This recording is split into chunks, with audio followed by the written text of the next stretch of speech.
CM Revanth రెడ్డికి కేంద్ర హోంమంత్రి అమిత్ షా ఫోన్ చేసి రాష్ట్రంలో వర్షాలు వరదల పరిస్థితి గురించి అడిగి తెలుసుకున్నారు. ఈ సందర్భంగా క్షేత్రస్థాయిలో వరదలతో వాటిల్లినటువంటి నష్టాన్ని రేవంత్ రెడ్డి అమిత్ షాకు వివరించారు. ప్రాణ నష్టం జరగకుండా తగిన జాగ్రత్తలు తీసుకుంటున్నామని తెలిపారు.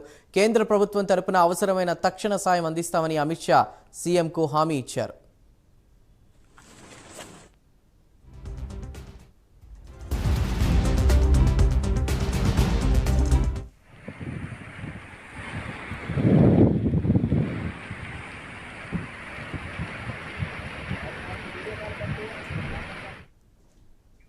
తెలంగాణ రాష్ట్రంలో వర్షాలు వరదలపై అమిత్ షా ఆరా తీస్తున్నట్టు తెలుస్తుంది. ఈ నేపథ్యంలో సీఎం రేవంత్ రెడ్డికి ఫోన్ చేసి వివరాలు అడిగి తెలుసుకున్నారు. పూర్తి సమాచారాన్ని మా ప్రతినిధి నాగేంద్ర అందిస్తారు. నాగేంద్ర.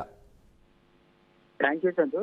ప్రస్తుతం తెలంగాణ రాష్ట్రంలో కురుస్తున్నటువంటి భారీ వర్షాలకు సంబంధించినటువంటి అంశంలో కేంద్ర ప్రభుత్వం కూడా తెలంగాణ రాష్ట్రానికి సంబంధించినటువంటి సీఎం రేవంత్ రెడ్డితో టచ్లోకి వచ్చారు. ముఖ్యంగా ఉదయం కేంద్ర మంత్రులంతా కూడా రాష్ట్ర మంత్రులతో తెలంగాణ రాష్ట్రంలో జరుగుతున్నటువంటి భారీ వరదల వల్ల జరిగినటువంటి నష్టాన్ని కానీ భారీ వర్షాల వల్ల తెలంగాణ రాష్ట్ర ప్రభుత్వం తీసుకుంటున్నటువంటి చర్యలకు సంబంధించినటువంటి అంశం పైన ఉదయం కేంద్ర మంత్రులు మాట్లాడితే తాజాగా కొద్దిసేపటి క్రితమే తెలంగాణ సీఎం రేవంత్ రెడ్డితో హోంమంత్రి అమిత్ షా ఫోన్ లో మాట్లాడడం జరిగింది. రాష్ట్రంలో కురుస్తున్నటువంటి వరదల పరిస్థితులను అడిగి తెలుసుకున్నారు. ఈ సందర్భంగా క్షేత్రస్థాయిలో వరదలతో వాటిల్లుతున్నటువంటి నష్టాన్ని సీఎం రేవంత్ రెడ్డి అమిత్ షాకి వివరించడం జరిగింది. ముఖ్యంగా రాష్ట్రంలో కురుస్తున్నటువంటి వర్షాల వల్ల పంట నష్టం కానీ అదేవిధంగా వివిధ పెద్ద ఎత్తున నష్టపోతున్నటువంటి అంశాన్ని ప్రధానంగా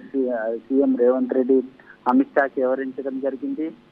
తెలంగాణ రాష్ట్ర వ్యాప్తంగా ప్రతిరోజు కూడా నిత్యం పెద్ద ఎత్తున కురుస్తున్నటువంటి వర్షాల వల్ల పంట నష్టం తప్ప ప్రాణ నష్టం సంభవించకుండా తగిన జాగ్రత్తలు తీసుకుంటున్నామంటూ కూడా అమిత్ షాకి వివరించడం జరిగినటువంటి పరిస్థితి అయితే కనిపిస్తుంది. ముఖ్యంగా కేంద్ర ప్రభుత్వం నుండి రాష్ట్ర ప్రభుత్వానికి వరద సహాయాన్ని వెంటనే తక్షణమే విడుదల చేస్తామంటూ కూడా అమిత్ షా ఈ సందర్భంగా రేవంత్ రెడ్డికి హామీ ఇవ్వడం జరిగింది. పూర్తిగా వరద సహాయానికి సంబంధించినటువంటి అంశంలో మీకు కావాల్సినటువంటి సహాయ సహకారాలు అందించడానికి కేంద్ర ప్రభుత్వం సిద్ధంగా ఉంది. వెంటనే మీరు ప్రజలకు ఎటువంటి ఇబ్బందులు తలెత్తకుండా అధికారులను